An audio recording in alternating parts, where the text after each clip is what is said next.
Hola, buenas tardes. Hoy tenemos el placer de tener con nosotros la historiadora española María Rosa de Madariaga. María Rosa de Madariaga, buenas tardes. Buenas tardes. Y gracias por aceptar nuestra invitación. Pues muchas gracias por haberme invitado. Pues como bien sabemos, cada cuento o cada historia tiene un principio. De ahí le pregunto, ¿de dónde viene su interés por Marruecos? Bueno, pues yo creo que esto ya lo expliqué en una ocasión, en una introducción a mi tesis doctoral, que luego se publicó en forma de libro, en la que explicaba cómo había sido un comentario de mi madre que me había despertado el interés por todo lo que se refiere a Marruecos. Y era que, preguntando a mi madre quién es Abdelkrim el-Khattabi, me había dicho, pues un jefe moro, como se suele decir en España, que le dio una buena paliza al ejército español. Y si hubiera ganado Abdelkrim no habríamos tenido a Franco. Esto era lo que mi director de tesis doctoral, Pierre Villard, llamaría años más tarde un raccourci historique. Es decir, que de una manera muy breve decía la importancia que había tenido justamente el movimiento de Mohammed Ben Abdelkrim el-Khattabi y cómo su derrota había condicionado la formación de un ejército que llamamos militares africanistas, que eran los que habían intervenido en el año 36 para derrocar el gobierno legítimo de la República. En todo esto me despertó un interés por este personaje, y luego también porque yo pertenezco a una generación en que había mucha preocupación por los movimientos anticoloniales. Éramos muy solidarios, toda una generación, digamos, progresista, que éramos muy solidarios de todo lo que eran los movimientos de liberación nacional de los países colonizados. Y entonces justamente para mí Abdelkrim se convirtió un poco en un símbolo de esa lucha contra la ocupación colonial, y justamente era un hecho que había ocurrido a nuestras puertas y además que había luchado contra el colonialismo español.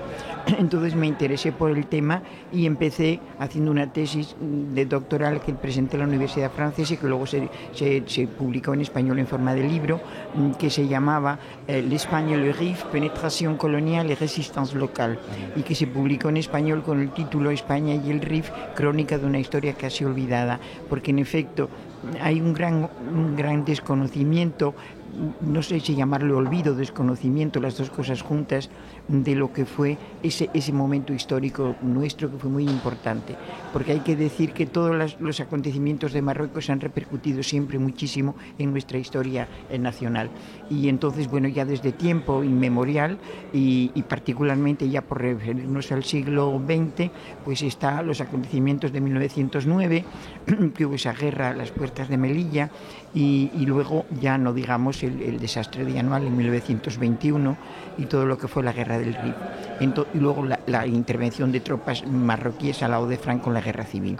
Entonces todo esto tuvo una enorme influencia, y efectivamente yo creo que había un gran desconocimiento en España y además como un intento un poco de olvidarlo, de no querer recordarlo demasiado, y entonces a mí me pareció que era importante el tener un mejor conocimiento y que las nuevas generaciones españolas tuvieran un mejor conocimiento de lo que había sido ese periodo de nuestra historia. Vale. ¿Qué imágenes todavía guarda en su memoria sobre su primer viaje a Marruecos? Pues unos recuerdos, en fin. Pasaron ya 40 años. Sí, efectivamente. A ver, vamos a ver, fue en el año, yo creo que pronto hará 40 o más, sí, efectivamente, sí, porque fue en el año 69, sí, en el año 69, y entonces era un viaje increíble. Yo desembarqué en Tánger, con recomendaciones de amigos que había conocido en París, que eran marroquíes. Estuve en casa de una familia a través de una chica que había conocido en París, que se llamaba Touria Haji, y estuve en esa familia, con la familia Haji, que se portaron conmigo maravillosamente, y luego que me proporcionaron, me pusieron en contacto con amigos y gente que me dio cartas de presentación para gente del Rif. Y efectivamente yo viajé por todo el norte, y estuve pues una semana o más, o 15 días en Alhucemas. Y entonces el viaje desde Tánger a Alhucemas lo hice en un autobús, que me parece que lo conté ayer, ¿no? En un autobús todavía de esos de la época colonial, que era de esa empresa que se llamaba La Valenciana, que era un coche que iba traqueteando, que iba, bueno, una cosa, porque la carretera estaba en muy mal estado, y un viaje inolvidable, ¿no? Y luego allí me encontré con gente maravillosa, y estuve en Asdir, y allí me encontré con antiguos combatientes que habían combatido al lado de Abdelkrim. Es decir, que fue para mí una experiencia inolvidable, y que me hizo comprender hasta qué punto cuando uno escribe historia, no solamente basta con ir a las bibliotecas, a los archivos, ver documentos, sino que es muy importante el factor humano, entrar en contacto con la gente, conocer un poco qué fue sus motivaciones, a qué obedeció el que ellos hubieran tomado esta actitud o la otra, ¿no? Y entonces fue para mí muy enriquecedor ese contacto con la gente. ¿Podía encontrar todavía soldados de Abdelkrim vivos? Sí. Estuve en casa de un bueno, cuidado, esta familia era una familia en Asdir, un señor ya muy mayor, claro, que no estaba más que él, y había mujeres y niños, porque eran los años 60 y había empezado la inmigración a Alemania. Había habido un tratado, creo, de Marruecos con el gobierno alemán para inmigración, y entonces creo que databa del año 1965, y entonces prácticamente no había hombres en el pueblo, en Asdir, se habían ido todos a Alemania. Entonces me acogieron en una casa que muy simpático el señor, y que nos servía a la mesa era un niño que hijo de un hijo, pero que estaba en Alemania, ¿no? Y luego mujeres. Entonces las mujeres quisieron conocerme. Y entonces fui a donde estaban todas las mujeres, ¿no? Y muy simpáticas. Entonces era muy divertido, porque ellas no hablaban una palabra más que de rifeño, y yo no hablaba el rifeño, ¿no? Pero sí hay una cosa muy simpática, que se pusieron a cantar y cantaban en español. Y entonces a mí aquello me pareció absolutamente impresionante, ¿no? Era una canción que habían aprendido, no sé cómo, y que me la cantaron, ¿no? Y bueno, fue interesante, ¿no? Y luego este señor, justamente el dueño de la casa, que nos ofreció una cena muy rica con cordero y con miel y bueno, y dátiles. Y este señor nos contó cómo todo lo que había sido después de la guerra del Rif, cómo había habido, que tenía no sé cuántos miembros de su familia que habían sido torturados y que habían sido sometidos, sobre todo para saber dónde estaban escondidas las armas, ¿no? Y entonces, bueno, y tengo una foto con él que guardo de aquella época, con él y otra con el niño, ¿no? Su nieto. Y entonces, bueno, pues efectivamente él había sido muy joven, había sido combatiente de Abdelkrim. Entonces, bueno, contó un poco, y luego también en Tetuán estuve en casa de una familia en un barrio obrero, que era el barrio Málaga, y había allí muchos rifeños, y había entonces gente que había uno que había sido hijo, él era más joven, había sido hijo de un combatiente de Abdelkrim. Entonces me contó muchas anécdotas de cómo se alimentaban los soldados, por ejemplo, que les bastaba con una cebolla y un pan al día, y cómo que eran muy frugales, ¿no? Y el tipo de vida que hacían, y cómo luchaban, el entusiasmo que tenían por aquel movimiento contra la invasión y la ocupación extranjera, ¿no? Entonces, bueno, todo esto para mí fue enormemente enriquecedor, y me aportó muchas cosas interesantes. Es decir, que no solamente, como he dicho antes, basta con verlo que dicen los archivos, que muchas veces el papel es algo frío, distante, sí, pero allí es un testimonio humano, ¿no? ¿Qué cosas nuevas podía descubrir tras este viaje? Bueno, pues, ¿cómo decirlo? ¿Qué cosas nuevas? Bueno, que efectivamente ese movimiento fue un movimiento que tuvo una enorme importancia, es decir, dentro de lo que eran, porque es un movimiento que se produce entre las dos guerras mundiales. Entonces, podemos decir que el movimiento de Abdelkrim fue un poco pionero de lo que luego serían los movimientos de liberación nacional después de la Segunda Guerra Mundial. Entonces él se adelantó, él lo dijo en una ocasión en que él había nacido antes de tiempo, que se había adelantado a su tiempo, porque es verdad que luego sería un poco lo que luego serían otros movimientos de de independencia, que muchos pueblos que alcanzaron la independencia después de la Segunda Guerra Mundial, y él efectivamente era en un periodo en que era muy difícil y muy complicado. Es decir, el que, por ejemplo, en un caso como el de él, se encontraba con el agravante de que, bueno, de que el sultán estaba completamente en manos de las autoridades francesas, concretamente del mariscal Lyotet, que era el résident général, era lo que correspondía en la zona francesa a lo que era la nuestra, el alto comisario. Y entonces era la autoridad máxima y lo tenía completamente secuestrado. Es decir, era rehén completamente y no tenía ninguna autonomía. Entonces, claro, el movimiento de Abdelkrim se producía en una zona que era la zona atribuida a España, y entonces, claro, para Francia esto era inaceptable. Es decir, que si esta zona se independizaba, ella ocuparía el lugar de España, pero no se podía permitir que hubiera eso, un país independiente en África del Norte, porque además corría el peligro de que se desmoronara todo el imperio colonial francés, es decir, todo el imperio en África del Norte, porque claro, no hay que olvidar que Francia ocupaba también Túnez y Argelia, ¿no? ¿Cuáles eran los puntos de fuerza de Abdelkrim el-Khattabi? Pues yo creo que sus puntos de fuerza era que había conseguido unificar a todas las cabilas porque normalmente el movimiento en las cabilas no era la primera vez que se producían movimientos de estos de coaliciones de tribus, ¿no? Cuando había un peligro exterior. Pero entonces él lo que supo fue crear un concepto era superior al concepto tribal, es decir, un poder supratribal de necesidad de unirse y de un sentimiento patriótico, nacional, ¿no? Y entonces esto sí lo consiguió. Es decir, que por encima de yo soy de Beni Urriague, o soy de Tenzamán, o soy de Benituzín, es decir, compartimos la misma causa. Exactamente, compartimos la misma causa, que es la causa de no admitir la ocupación del territorio por una potencia extranjera. ¿Y cuáles eran, las fuerzas, los puntos de debilidad del ejército español?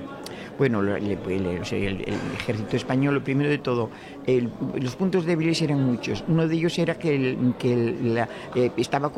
contingente estaba compuesto de chicos que hacían el servicio militar, el cupo, ¿no? Y en general había una gran oposición a la guerra. Es decir, eso Abdelkrim lo sabía, y entonces ahí justamente se daba que era un punto débil. Es decir, que había mucha oposición a la guerra, había continuamente movimientos de oposición a la guerra. Era una guerra impopular, porque a la guerra iban sobre todo los hijos de los campesinos, y la gente que tenía dinero podía comprar el librarse del servicio militar. Luego esta ley cambió, pero siguieron de todas maneras habiendo privilegios, ¿no? Y luego que había una oficialidad que era terriblemente represiva, y que utilizaba unos métodos absolutamente bueno, además de que había una corrupción en el ejército absolutamente terrible, ¿no? Y los métodos que utilizaban eran métodos muy represivos, ¿no? Entonces todo esto, claro, eso creó el que no pudiera en un momento dado, todo aquello se desmoronó, porque resultaba que la mayoría de la gente que venía aquí venía sencillamente para tener ascensos en el ejército y tener cruces y condecoraciones, y la mayoría no le interesaba, es decir, que conseguían la adhesión de muchas cabilas no en batallas, sino a base de sobornos, ¿no? Y entonces, bueno, entonces todo aquello un momento se desmoronó cuando muchos de los que normalmente se sobornaba decidieron que no estaban dispuestos a aceptar que se les siguieran sobornando. Hablamos un poco de la opinión pública española. ¿Cómo seguía la guerra de Rif?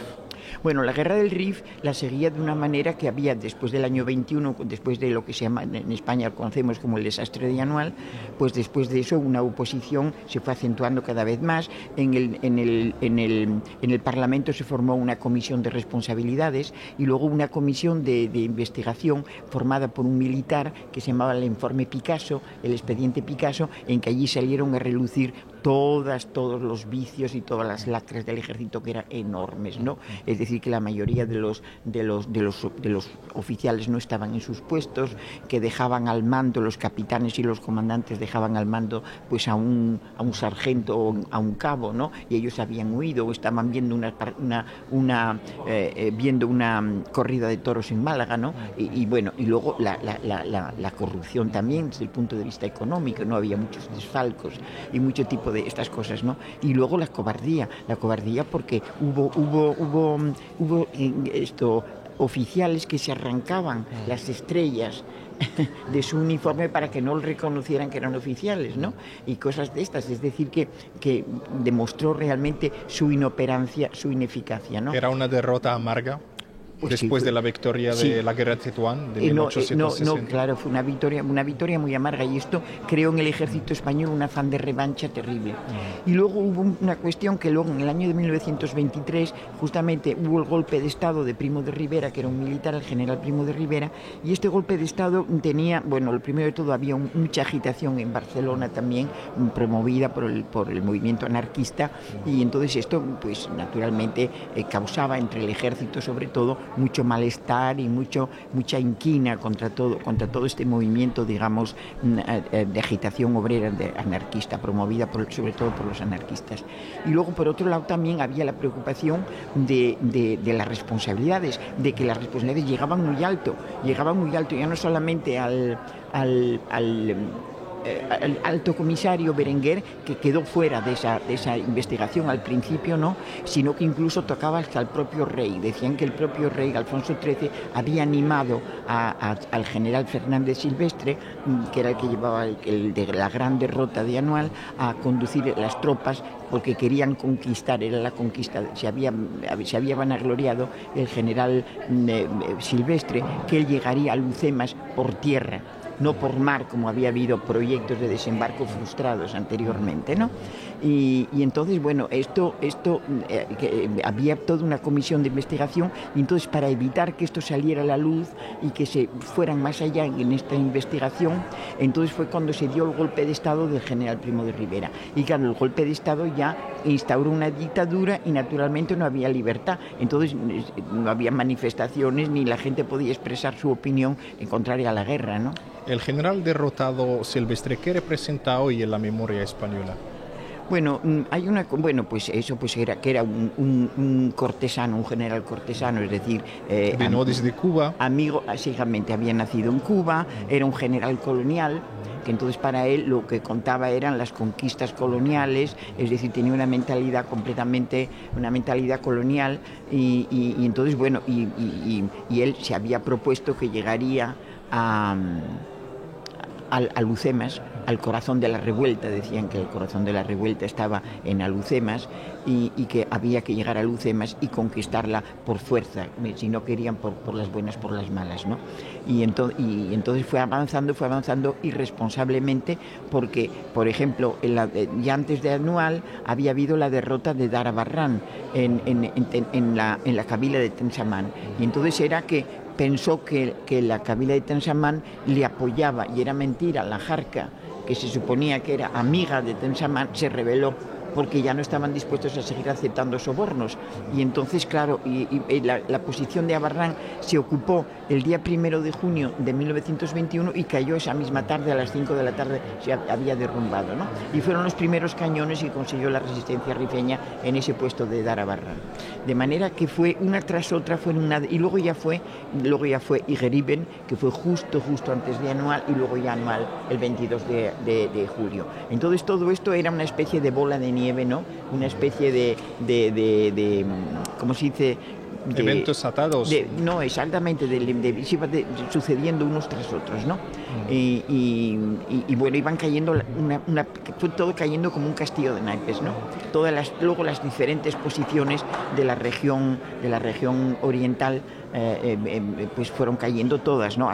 Prácticamente hasta las puertas de Melilla, es decir, Nador, Celuán, etcétera, etcétera, ¿no? Última pregunta, ¿qué representaba Marruecos para España en el siglo XX?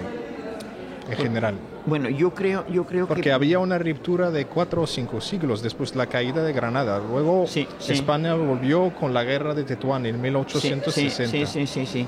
Bueno, yo creo que aquí había lo de la digamos, intervención de España en Marruecos, venía un poco dictada por una especie de no perder la cara ante Europa. Es decir, que claro, de pronto estaba Francia, que empujaba desde Argelia para ocupar el imperio jerifiano, ¿no? Y entonces dice España, yo no puedo quedarme detrás de esto, porque España ocupaba, no hay que olvidar, desde siglos 2 enclaves importantes, que eran Ceuta y Melilla. Y entonces claro, dice, nosotros no podemos permitir que nos coman el terreno, que de pronto esta potencia de Francia, y luego ahí jugó un papel importante Inglaterra, porque Inglaterra no quería que del otro lado del estrecho se estableciera una potencia de primer orden como Francia. Entonces ahí jugó mucho cuando los acuerdos de 1904 entre la Entente famosa franco-británica, en que Francia le dejaba las manos libres a Inglaterra en Egipto a cambio de que Inglaterra se las dejara libre en Marruecos. Y entonces Inglaterra exigió una salvedad a Francia, y esta salvedad era que había que reservar en la zona septentrional una franja, teniendo en cuenta los derechos, derechos históricos de España en la zona. Es decir, que le exigía a Francia que tenían esa zona, que algún día, si se llegaba al reparto del imperio jerifiano, tenía que cederle esa zona a España. Y entonces fue un poco España, se vio un poco forzada por las circunstancias, no le quedó más remedio. Había una opinión pública completamente contraria, que en España no se le había perdido nada allí, pero que por una cuestión de prestigio quiso jugar el papel de gran potencia sin serlo. Pues María Rosa de Madariaga, la historiadora española, muchas gracias por su aportación y hasta la próxima. Bueno, pues hasta la próxima.